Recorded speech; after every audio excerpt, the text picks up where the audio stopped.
On today's show, it is part 2 of 2 with my friend Glen Willis and I talking about the first 5 games of the Atlanta Hawks season coming up right now.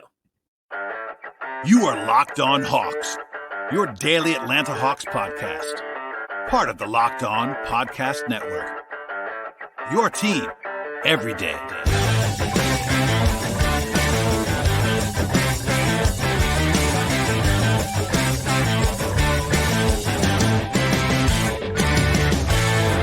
Hello, friends. Welcome to episode 1581 of the Locked On Hawks podcast. I am your host, Brad Rowland, coming to you on a Thursday evening into Friday. And today's show is brought to you by PrizePicks, the easiest and most exciting way to play daily fantasy sports. At PrizePicks.com/LockedOnNBA. Use promo code LockedOnNBA for a first deposit match up to $100 with PrizePicks.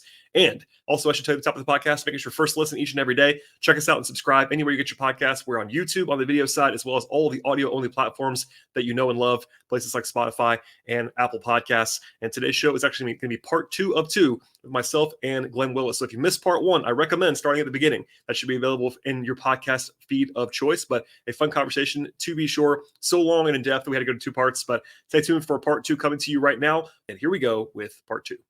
So obviously you and I love talking defense. It took everything in my being not to lead with defense, Glenn. I think hopefully people appreciated me fighting the urge to not start there, but we have to do a little bit of defense. People obviously. are like, did I fast Yeah. forward? Is this part 2? No. So anyway, so defensively, we all know the deal. Kind of, they're not as good as they are on offense. That's to be sure. In fact, I believe they're 20th right now in raw defensive rating. They're 17th cleaning the glass, which isn't too bad.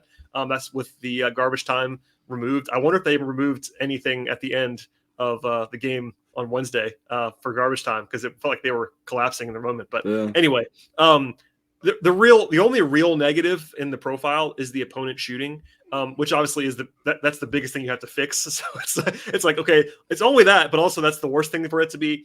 But they're also giving up a lot of threes, and teams are making threes against them. There's some issues defensively for sure. And we'll get into the numbers, I'm sure, in a second. But I'll do the same thing we did on offense. What stands out to you through 5 games? Because the results are a little bit better than they were a year ago. And I even quoted you to you last night about how your old saying about how the Hawks only played as much defense as they had to play. It's not necessarily been that, I don't think. But what stands out to you through 5 games about the defense? It felt that statement of figure out how much defense they have to play to win the game and don't play an ounce more, right? I felt like that's what we were watching against the Wizards. A little bit early on last night. That's why I said it to you on Twitter. I was like, this is feeling like one of those games, Glenn. It's kind of a flashback. Yeah. So schematically, is getting the big up to the level basically all the time, right? And challenging their guards and wings to work harder fighting over screens, because the idea is not that the big gets up and stays up. The idea, again, the goal, when you see Clint at the level helping, when you see the ball handler stop, Clint has done his job, and Onyeka has done his job. The number one goal is to stop the ball, and then Clint or Onyeka, in that case, kind of recovers back to their man. That buys enough time for the main defender to kind of get back in front of the ball handler. That's a very simplistic. There's a lot going on. That's the goal. That is right. To stop the ball, right? And then make them kind of reset and go from there. Now, if you kind of think through the 5 games, right, what broke that? Right, number one, Charlotte ran a heavy dose of 1-4 pick and roll. Mm-hmm. And we've talked on Twitter and elsewhere about the fact that the Hawks used to have a power forward that played a lot of center and got reps defending the pick and roll, right? The reps defending the short roll. The guys they have now don't have that in their background, right? So they don't have those reps in their history, and they struggled to defend PJ Washington, who is like one of the sneakiest good players in the league, right? But he's awesome in the short roll, and that broke them. The Knicks, like Jalen, like I got so tired of the arguments over the off seasons. Is Jalen Brunson better than Trae Young? And we talked about it together on the pod, but if you're pulling in 2 defenders from the weak side, Jalen will freaking get the ball to the right person right on time, and they will murder you. They gave up so many threes in that game that were really good looks. And granted, the Knicks were hot, but like it was just not necessarily like full on breakdowns too, not to derail us, but like just enough. Like to your point, just enough space, and that is one of the potential negatives of this approach the Hawks are doing defensively, and they know that is maybe if you're playing the wrong opponent, you can give up a lot of threes, and that is one of the potential downsides, and that was happening against the Knicks. Against Milwaukee, they used that aggressive scheme to attack Giannis's dribble. Yep. And that broke everything the Bucks were trying to do. And then DJ was just generating a lot of ball pressure on Dame. I felt like when I was watching that, Dame was like, what is going on? What is happening? Dejounte is way up into him and, and stuff like that. And so I felt like the biggest thing there was we're going to treat Giannis like teams treat Embiid. When he dribbles the ball, we're going to go get it. We're going to go to hand on it. And that's the kind of the vulnerability that you can kind of get to. So that worked. And Milwaukee really, they don't have a lot of other offensive options besides Giannis.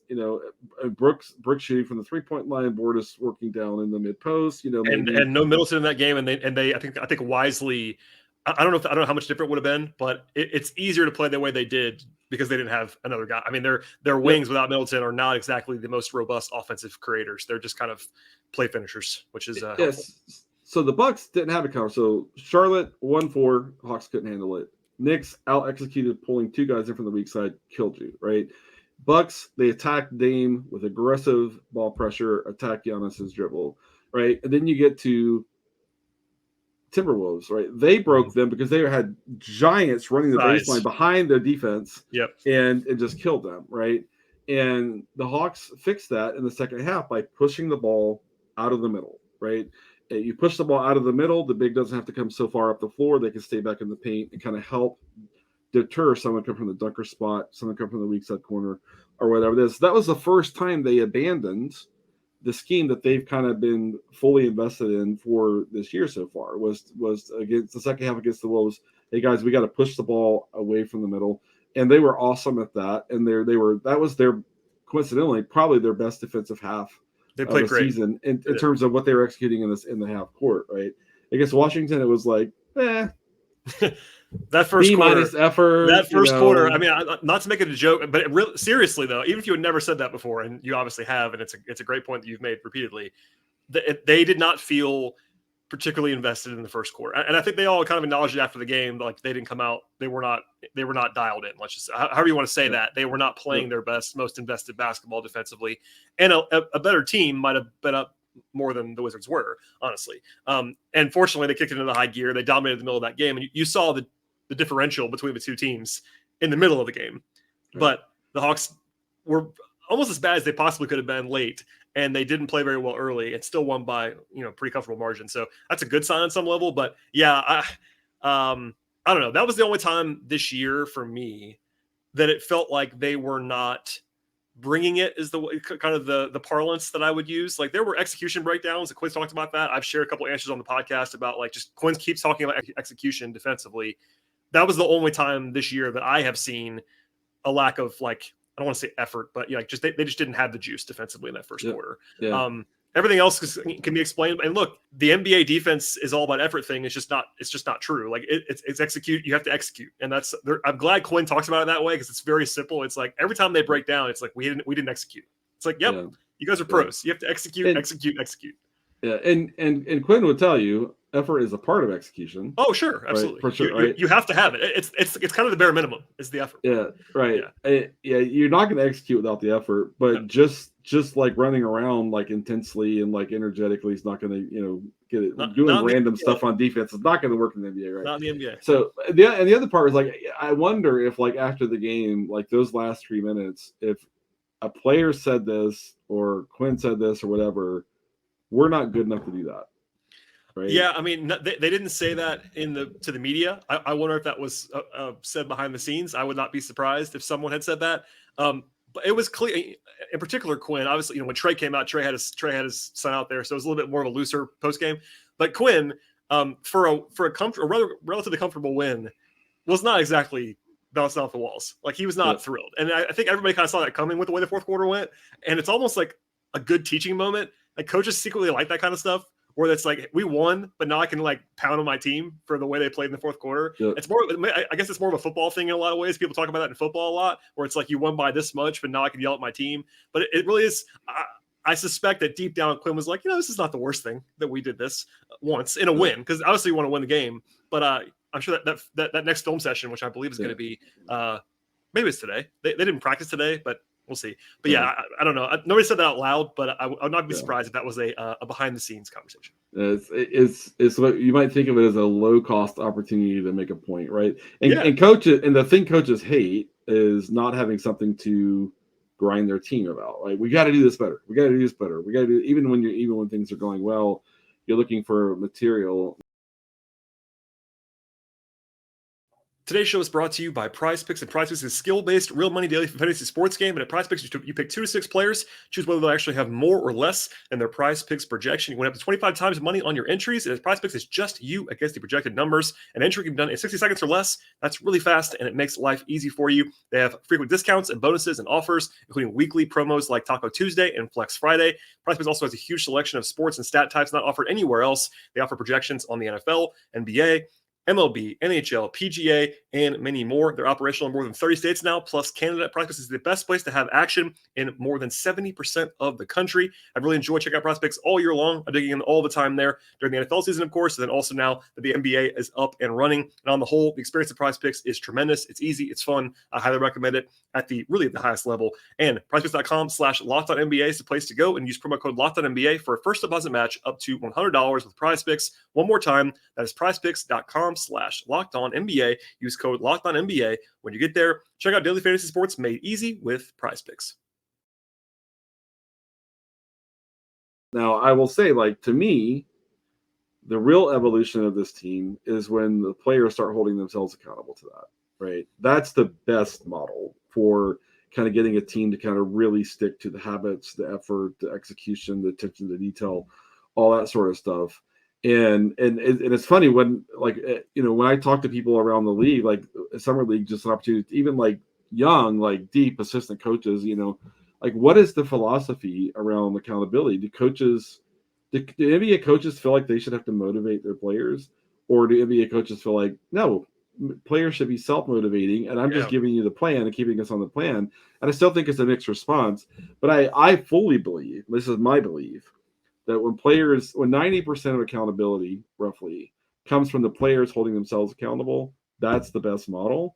And it's hard to know for sure, like, when that is happening, when that isn't happening. I think sometimes you can get a little bit of that theme in some post-game commentary and some stuff like that. Some of that is players, like, in the post-game saying, I didn't do this well enough. I didn't do that well enough, or whatever. We have to do this better.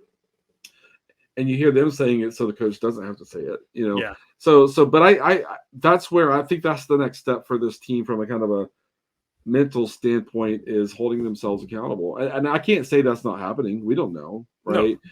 But I think that would be a good progression for any team, and I think it's an important progression for this team, wherever they might be on that journey, is to get to the point where they're holding themselves accountable. I would totally agree. And I mean, you talked a little bit about the scheme adjustments that they're doing. Having Clint play higher is a very obvious one that they're doing, and we did talk about it preseason. But just to say it out loud again, it does feel like they are playing a system, and they know that they're playing a system that is not Clint's best system, which is fine, and there's nothing wrong with that. It is just worth acknowledging that when you talk about it. Like, I think they're playing more for the future. They're playing more to other guys on their team, i.e., like when you're playing Jalen more, you're playing. Your guards are not necessarily the best drop guards in the world, etc.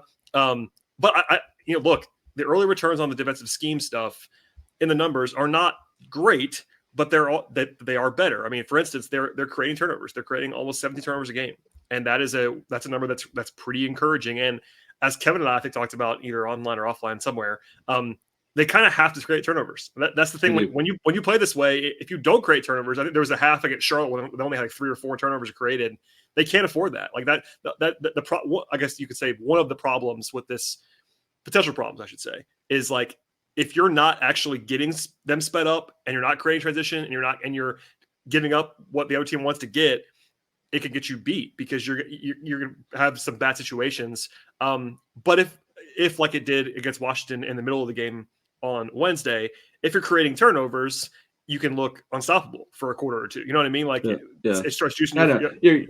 You're watching that Washington game, and forgive me if this isn't the right number, but I think Washington got 72 points in the paint. I think that's the number. It was a very high number. I don't have it in front of me, but it was a high and number. They were playing stretch. Every person they played at center was playing on the perimeter. right? Oh yeah. And so that was kind of crazy. But them not creating turnovers, and you're like, I'm watching Washington play, and it's like Tyus Jones, maybe the most secure ball handler, one of the most secure ball handlers in the league.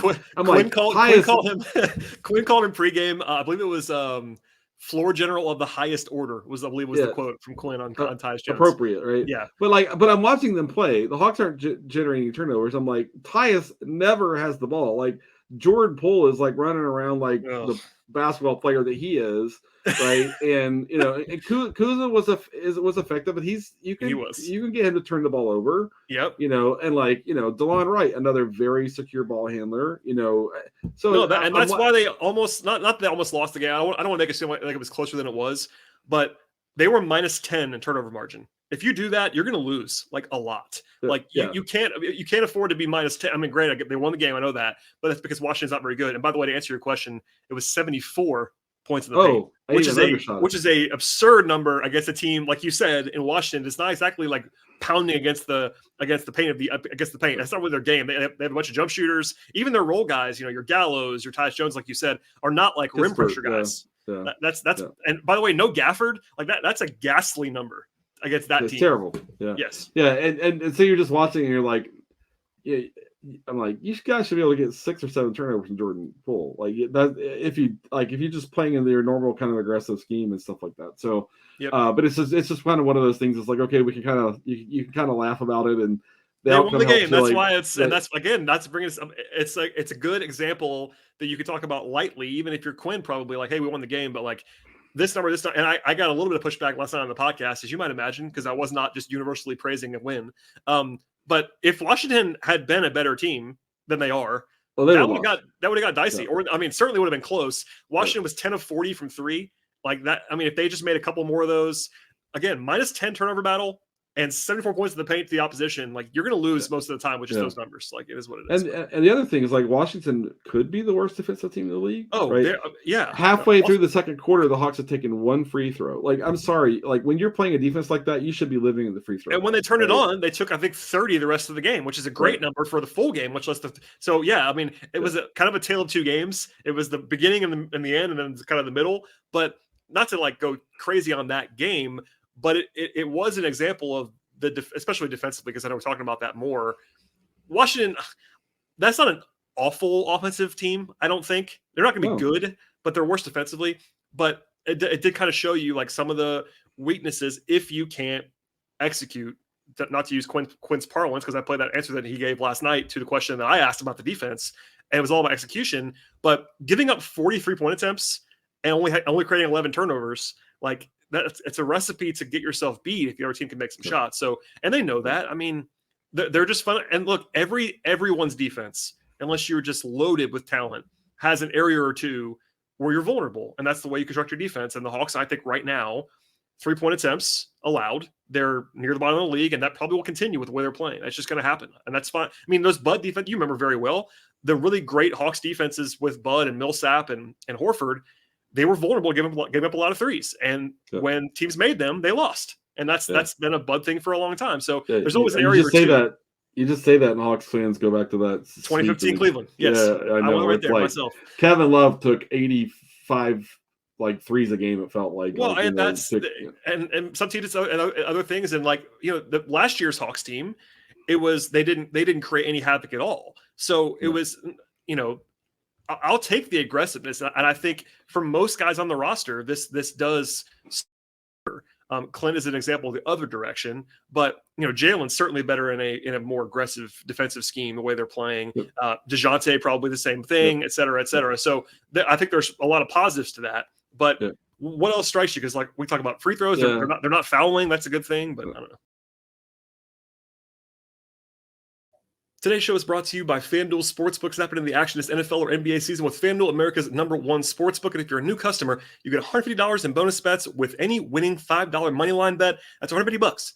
It's all yours if your team wins. Beyond the awesome and really awesome, I want to emphasize, awesome perks of signing up, FanDuel has everything you're looking for across the sports betting space. That includes point spreads and money lines. They have player props and futures and over-unders and many more. They also have a safe and secure app that covers the entire range of sports that you might enjoy. That includes places like the NFL and football across the board, college football, MLB, NBA, WNBA, college basketball, golf, tennis, soccer, auto racing, MMA, boxing. It's all there for you at FanDuel, and they have plenty of options involving the Hawks as well, including the entire scope of offerings for Saturday's game against New Orleans. I'm sure they'll have pregame lines and over-unders, as well as player props, and then also after the game starts, they have live betting as well. Now is the best possible time to join up at FanDuel. Visit FanDuel.com/lockedon. Check out the official sportsbook partner of Locked On Podcast Network with an offer that you absolutely will not want to miss. That is FanDuel.com/lockedon. FanDuel, official partner of the NFL. I think the one other thing I would say is that not that Twitter is this source of factual information all the time, but it seems like Hawks fans think Clint can't at all do what the center needs to do in this new scheme, and that's just not true, right? It's not. He's probably average in space for a center. Yeah, he's not below average in space at this point. He's average. No, first of all, a lot of that is technique, space, defensive spacing, timing, reads, communication, all that sort of stuff. And he doesn't look like he moves as well as he did, 2 years ago or whatever. He doesn't, and that's it's right. Okay to acknowledge that he's not the same athlete he used to be. That's right. That's true. But the conversation sometimes is like, oh, Clint can't do this. No, that's not true at all. Like Clint's probably, I don't know, B-, C+, somewhere between in that range, getting out in space right now, which is pretty good for a guy who's the dominant rebounder he is, the dominant rim protector that he is. He's good enough for that. Like we've all said it. This all lines up to, especially Onyeka and Jalen, kind of being featured in a way that is the best fit for them. But I get frustrated a little bit by seeing the conversation like Clint sucks. It's like, no, he doesn't. He's fine. He's okay. He's fine. He's okay. Whatever. Fine. Okay. Good enough. Whatever you want to use. He's fine. Right. Is he great at it? No. Is this like what he would choose to do as like to kind of maximize what he can generate in terms of defensive value? No. But he plays hard. He does what's asked of him. He's a great teammate, and that's all showing up again here this season, and he's fine. So that's the other thing that if I could make one more point, it would be, and I feel like this is where you and I always land when we talk is like, Clint's fine. Safe conversation. No, I'm with you. And I do think that when he plays with Sadiq, which is a pairing that's going to happen, and it's already happened a lot. And when those pairings happen, there are pluses and minuses. Sadiq provides the floor spacing, all that stuff. But defensively, Sadiq's not great in space, and neither is Clint. And that pairing can, if you see them against the wrong team, they can look vulnerable in space. And I will certainly acknowledge that, especially when, by the way, part of the problem, and by the way, it's a good problem, is that their backups in that scenario are a 6'10" freak athlete in Jalen Johnson, and then a Kongwu who is one of the best in terms of centers, like true actual centers that playing in space, because he's so quick and he's so malleable. So like, it's also you're grading on a curve a little bit. Like those two guys are outstanding. Yeah. So, but at some point they're gonna full on switch more, right? They did a lot of switching in the preseason, especially in the Kongwu line. Notably less now. Yeah. So it's there, and we're gonna see it, especially late in games when they want to kind of really ramp up, like throwing something new at them. So that variety and that versatility defensively, that's coming too. I mean, I think there's more coming offensively, more to be unpacked offensively. But there's some more coming defensively too. You're not going to close with a Onyeka and Jalen like Quinn has a couple times, and not have that as one of the things that you have in mind to do is to full on 1 through 5 switch, right? Or at least 2 through 5. Like maybe they want to keep Trae out of it, but like they're going to do more of it for sure, and we haven't seen that a lot. And also they're going to close, and this is one of the malleability things we talked about earlier about Quinn, is that he said it, even like he said in answer to, I think it was Brian Oliver or somebody, he's very open to closing with different lineups. And like, I think Kongwu played 27 minutes last night. That kind of stuff's going to happen. Like he's not afraid to ride a guy who's playing well, or ride a lineup that's playing well. And he's not married to this at this minute marker, this lineup comes in, and like, it's not like that anymore. And even me, I have to train myself to be like, hey, I can't like mentally switch off my rotation tracking for podcast purposes, because he might throw a curveball at me, and that I got to know what's going on. So I don't know. It's all about combinations. And then the last thing I would say is AJ's going to play more as the season goes on. He's a young guy, and I think he just needs a little bit more time to acclimate to kind of what they're doing on both ends of the court. I think Quinn is kind of shortening the rotation here at the beginning of the season to get a group of 8 that can kind of really be on point with all the things that they're doing. When they're healthy, too. Totally. Year. And in this situation, 2 off days is like such a benefit, right? Yep. So AJ's time is coming, right? So I know Hawks fans might like, oh, why is AJ not playing? I was like, more AJ's coming in time. I believe that fully. And when we're going to get there, I don't know. But right now, like last year down the stretch, it was kind of like AJ or Jalen, and AJ was getting the opportunity, right? Now, Jalen is obviously a huge priority in the rotation, and the stuff that they're asking their wings to do on offense is just quite different than what AJ was doing last year, right? AJ was spot up, Bay was spot up. Bay has the skills to attack a closeout, right? Jalen absolutely has the skills to attack a closeout. AJ's great getting into mid range, kind of has that floater. He has a great floater, but he doesn't have a lot. If the floater gets taken away, he doesn't have necessarily a great secondary kind of skill to go to. So I'm still as bullish on AJ as I ever was, but I think this is a big change for him. And before we know it, I think he's going to be, part of a regular 9-man rotation. His minutes come and go right now, depending upon how the game goes. And so it's kind of up to the other 8. And Quinn acknowledged that too. Yeah, I mean, Quinn said it the other night. Pretty candidly, like there'll be nights when he doesn't play or halves when he doesn't play or whatever. And that's fine. I mean, I think because of how young he is, and I'm with you. I don't really worry at all about AJ long-term, but I also acknowledge like he's their 9th guy right now. I mean, that's just what it is. And Quinn doesn't want to go beyond 9 for sure, but he's comfortable playing 8 when they're healthy right now. It's early in the year. Guys still have fresh legs. I think when you get into like January, February, is he going to want to play 8 guys? Probably not when guys are a little bit more beat up. And look, inevitably, guys are going to miss time. I know so far, knock on wood, only Wes Matthews has missed any time for the Hawks, and he was going to be a fringe guy anyway for them. But eventually, you're going to get an ankle tweak or whatever. It's just that's the reality. Unless you're the Kings last year, everyone has an injury at some point along the way. So, and when that happens, unless it's Clint or Onyeka that goes down, AJ will play more, no matter who it is. I mean, it could literally be anybody else that went down. Even if it was Trae or Dejounte, AJ will still play more, I think, if that happens. And there will be a time where they're missing 2 guys. Yeah, same thing. Wes Matthews will help them in that scenario, sure. Right? He's the guy. I was actually talking about this with your our mutual friend Kevin last night. Like Wes Matthews, I think is the design of Wes Matthews is like if anybody gets hurt in the top 9 other than the centers, you see Wes Matthews. I think that's my best guess if he's healthy, but I could be wrong. Yeah, we'll see. Yeah, totally. It's like I meant Kevin and I mentioned it. I think the last time we recorded, like isolating, like Garrison Matthews needs to be somewhere he's playing right now. Like it's killing it. I mean, it's a terrible situation for him not to be playing right now.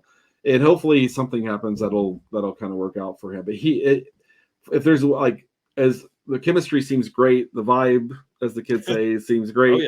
Right. But his individual situation is like not what his agent probably wants. That he needs to be playing right now. And so I'll reemphasize that, but that's not the Hawks' priority, right? So, but I'm rooting for him, and I want to see him get to a point where he can, because I believe in his competitiveness. I believe in him as a shooter and his size, Yeah, he might be a guy that they try on a night when Bogey's not available, like that kind of thing, where they just need that particular skill set.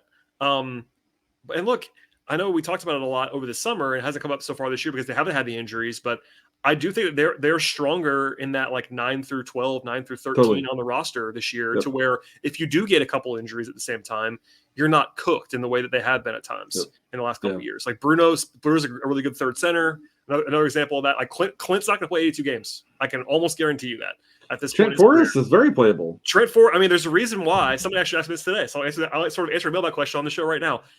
Basically, why is Trent Forest not in the G League? Because they sent Kobe and Muhammad Gay down today, and they also already had Lundy and Norris. And my answer is because Trent Forest is on a 2-way. I understand that, but Trent Forest is like a guy that Quinn would trust to play right now in a game. Like he's an NBA player. If Trae turned an ankle in the third quarter last night, or let's just say if Trae had missed the game, he was questionable coming in the game. If he didn't play last night, it would not have surprised me in the slightest if Trent Forest played in the rotation last night. Even with Patty Totally. Mills available, Kobe available, I think Quinn goes back a long way with Trent Forest too, back to Utah. He's a very low ceiling player, but he's also a very high floor player. I could see Trent Forest playing in a way that the rookies are not going to play unless something crazy happens. Yeah, I mean, NBA coaches that are coaching teams that are trying to win, 9 or 10 through 15 or whatever, what coaches want is just a couple guys that you can just trust to do the basics, the fundamentals. Yep. And that way, Trent Forrest is a bona fide NBA player, in my view. To me, it's kind of weird that he's gets stuck on the 2-way contract, because I just think he's better than that. I'm not going to sit here and say like he should be like in a 9-man rotation on a team that's going to win 50 games. No. But to have like your first guy to go like in a pinch to kind of go to, just to know he's going to go out and be solid, right?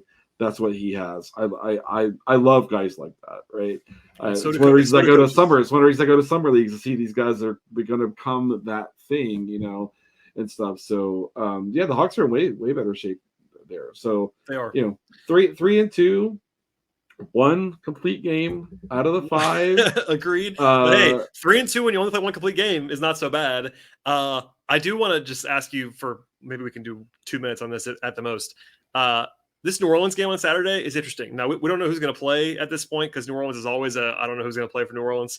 But it is not lost on me, or I think maybe on you as well, that the two, appropriately we'll end with a lineup question, but the 2 games that they started Jalen in, right, were against the Bucks with Giannis and Brook, and the Wolves with Towns and Gobert. That does not feel coincidental to me. And the Pelicans, while not the same height, if they start Zion in a center together, it's pretty similar to those other 2 teams in terms of just physical bulk and things. I wonder if they were to go back to Jalen. I don't care that much, but it's just something I wanted to throw out there at the end of the podcast, because that trend, while Quinn's not acknowledged that's the reason, I feel like if you do a little bit of 2+2, that might be part of why he started those 2 games in particular. In the preseason, that's the game where Quinn started Bruno and Onyeka together. Yeah, I mean, there was no Clint available that day, crucially. Right. But yes, they did start 2 centers together in that game, which I'll be surprised if they do that. I'll say this. I won't call that a 0.0% chance of a Congo and Clint. You know what I mean? If there was ever a game to play those guys more, and they did finally play, we should at least acknowledge that. They played 1 stint together, and it happened. They're in a real game. They played a real stint. Yeah. That could happen easily on Saturday, though. For sure.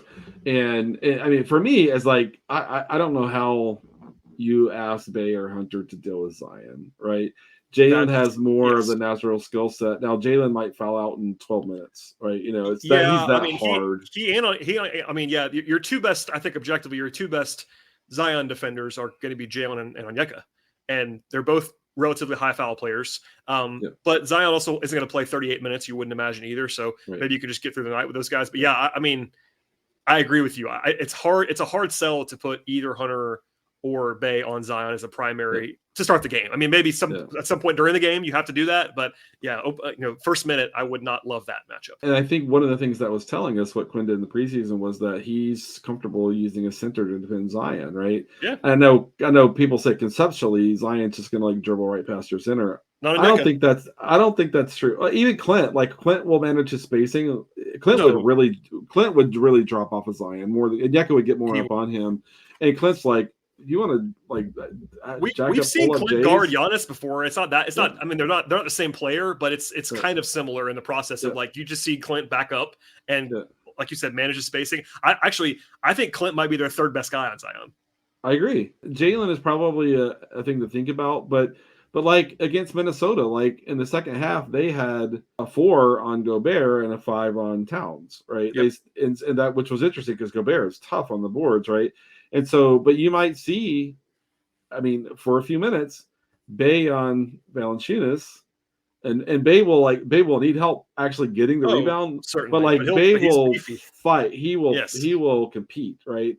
And keep him off there. So it's going to be interesting to see what kind of. I think there's going to be a lot of cross matching at the 4 and 5 in that game. Definitely. It's probably the most fascinating aspect of game planning, kind of going into that, is to see what they do there. And for me, like I can't see Hunter going there because they need Hunter on Ingram, right? Like I mean, Ingram's a handful, right? So that will be his primary assignment almost certainly. So right, so that'll be. So it should be a fun game in the sense of kind of watching that part of the game and stuff. I want to make a joke about like which players are going to be available for New Orleans. Yeah, and also I believe they are sitting Ingram and Zion today for rest purposes, so I think they should be available on Saturday. We'll see. Glenn, that's all the time we have, but I appreciate you doing this as always. Please tell folks where they can find all of your musings on the Hawks and the league. Yeah, at Willis_Glenn for those listening. I can see it for those on YouTube. ATL and 29 podcasts. I'm doing another podcast later tonight with Kevin, where we'll find my apologies to you for having to do 2 podcasts in a row with me. No. It's always a treat to get to talk with you. For sure. But I very much enjoy the project there with Kevin. Twitter, you can find me there. And then I just want to continue to ask for support. The guys at Peachtree Hoops, Wes, and that group do a great job putting out awesome content. And I'm still a part of that group as more of a supportive kind of role there. But support those guys too, and I appreciate the support that you can give them. Absolutely agree with that. Read Peachtree Hoops. Follow Glenn's work on social media. Follow ATL on 29, a podcast that I listen to every single episode, and I promise you I do. So there you go. Thank you, Glenn, for being here once again. I truly appreciate talking to you. I would bug you more often if you weren't already doing other podcasts, but I'm grateful for the time. As for everybody else, please subscribe to the podcast, and we'll see you all next time.